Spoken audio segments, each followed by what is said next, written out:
हाँ बोलो जितने मैं पकड़ लेती हूँ ना दोनों को थोड़ी बोला काय काय सांगणार तुमच्या काय 6 नंबरमध्ये राहते. माझी एवढी वेळ येतं का आम्ही पहिल्यापासून इथे राहतात, इकडे पहिल्यापासून राहतात आम्ही. हे आमचं हक्काचं जे आहे, जे पहिल्या कोंदूरला दिलेलं होतं, हा त्यांनी विश्वासात घेऊन आम्ही हे केलं, पण इतके वर्ष काही केलं ना, आमचा विश्वासघात केला त्यांनी. आता करू मग करू, आता करू मग करू, काही करून दिलेलं नाही त्यांनी. जे लोकांनी स्वप्न बघितले ते काही बिचारे गेले. एवढीच्या खोलीमध्ये राहायला तेव्हा लाईट वगैरे काही नाही. 7 वाजता गेट बंद करायचं, घरामध्ये राहायचं.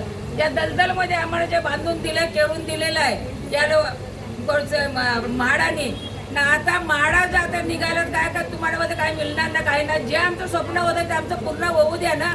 एवढीच्या खोलीमध्ये काढणार लोक, खाडी खाजण्यात जात होते आमची कोळी लोक. तिकडनं आणणार, शिंपल्या पिंपले आणणार करणार, तेव्हा मुलाला घालणार. त्या टायमाला 5-5, 6-6 मुलं एका घरी. आता 2च मुलं असतात, पण त्या टायमाला काढले नाही. एका घरावर 2-2, 3-3 जुळे पेटवतात लोक. अशा इकडे कधी आम्हाला मिळणार घर, कधी मिळणार घर आम्हाला? काय केलं आता येऊन सगळे लाड ना पाड येऊन ना बसले आहेत. हा का असं ना करायचं, तसं ना करायचं म्हणून. हा काय हे जो म्हाडावाले इतके वर्ष आम्ही हे करतो, त्या टायमाला म्हाडावाल्याने काय नाही हे केलं. आता काय म्हाडाला जाऊन त्या लोकांना जाऊन मिळाल्या. म्हणजे तुम्ही इकडे तिकडे हे करणार आणि आम्हाला कोळी लोकांना माझं काही सगळेच इकडे श्रीमंत नाही आहेत. आता ते कमावून खाणारे पण लोक आहेत, पण त्यांच्या आशाची निराशा करू नका ना. त्यांच्या आशाची निराशा करू. जे आम्हाला पाहिजे ते आम्हाला मिळलंच पाहिजे. म्हाडा बिडा गेले तिकडे तेल लावत. महासंघ बरोबर तुम्ही असणार का? महासंघावरती जे महासंघ करतात ते चांगलेच करतात का वाईट करत नाही, चांगलेच करतात. ते लोक सहकार्य करतात, प्रत्येक कोळी बांधवांना सहकार्य करतात. म्हाडावाले करतात नाही असं नाही. तरी त्यांच्यावरती पण काही लोकांचा विरोध आहेत नाही, ते काय त्यांना माहिती आल्या लक्षात काय.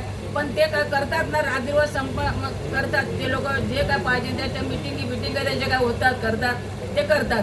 अजून व्हायला पाहिजे नाही असं नाही. मग आता मध्येच जर आमचं स्वप्न आमचं पूर्ण होते, जे आम्हाला ते गव्हर्नमेंट काय देणार आहे त्यामुळे पाहिजे. 50,000 भाडं पाहिजे त्यामुळे द्यायलाच पाहिजे. आम्हाला जो एरिया द्यायला पाहिजे द्यायलाच पाहिजे. एवढीशा रूममध्ये मी झोपड्यातून येऊन इकडे राहिले, दलदलमध्ये हे बांधलेलं आहे. त्यांचा अधिकार खरा आहे. कोणाचा? म्हाडाचा अधिकार आहे जागेवरती, मान्य आहे नाही असं नाही. त्या लोकांचा मान्य आहे, त्यांचा अधिकार तर मान्य आहे. पण आता आम्ही स्वतः करता, मग तुम्ही याच्यामध्ये लुटून का करतात? हा आमच्या हक्काचा जे पैसा मला पाहिजे ना. ठीक. हा धन्यवाद. धन्यवाद.